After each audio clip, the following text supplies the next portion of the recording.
আমার ভাঙ্গাচোরা ফেসবুক যা আমি চালাইতেও পারি না, অ্যানালগ ডিজিটাল দুই যুগের মানুষ। তো আমি বলছিলাম সকল মানুষজন এখানে আসে, কাদিনীরা যে কাফের এতে বোঝার জন্য কোনো ধরনের কোনো বিজ্ঞানী শিক্ষিত বা কোনো লেখাপড়া করতে হয় না। তারা আমাদের নবীকে মানে না। তো নবীকে না মানলে যেমন আল্লাহকে মানা যায় না, আর নবীকে না মানলে ইসলাম মানা যায় না।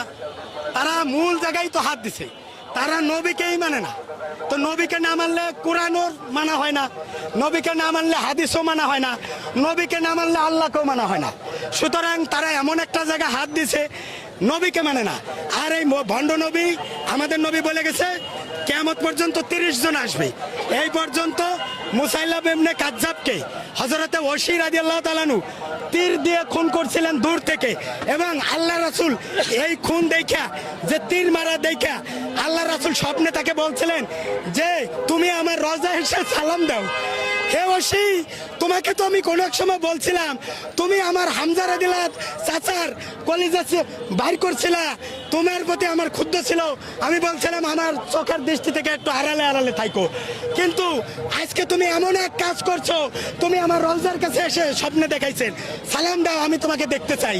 সুতরাং আমি বলবো যে এই কাদিয়ানীদের সাথে যারা বৈবাহিকভাবে আবদ্ধ আছেন, জানেন না তারা গোপনে থাকে, তারা বড্ড মুনাফিক, তারা হলো ভীষণ প্রতারক। তারা দেখতে শুনতে মনে হয় এইটা কি মুসলমান, কিন্তু তারা মুসলমান না। তারাও হজ করতেও যায়, তারা বিভিন্ন জায়গায় যায়, কিন্তু তারা আসলে কাফেরের চো কাফের। কাফেররা তো চেনা যায় যে এটা হিন্দু, এটা মোদি, এটা যে বর্তমানে বাংলাদেশে একটা হিন্দু আছে, ওর নাম কি, ওই ইসকন আছে, তারাও কিন্তু প্রকাশ্য শত্রু। কিন্তু এই সারে হারামজাদারা, এই যে কাদিয়ানীরা, এরা হচ্ছে ছদ্মবেশী, মানে এরা বেশ ধরে মুসলমানের, ওরা কাফের চেয়ে বড় কাফের।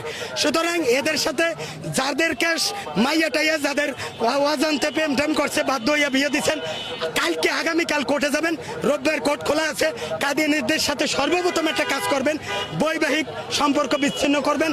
তারপরে যাদের কাদিয়ানী গ্রুপে চাকরি করেন, সেই গ্রুপ থেকে আপনারা সসম্মানে আসেন, আল্লাহর কাছে সাহায্য চান।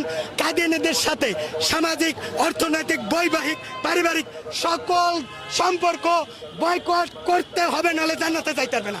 কোন মায়ের পুত, কোন পৃথিবীর অলি আউলিয়া, সেটা যদি পৃথিবীর কোনো কেউ হয়, যত বড়, এমনকি মিজানুর রহমান আজারিও যদি আল্লাহর রাসূলকে অস্বীকার করে, সে জান্নাতে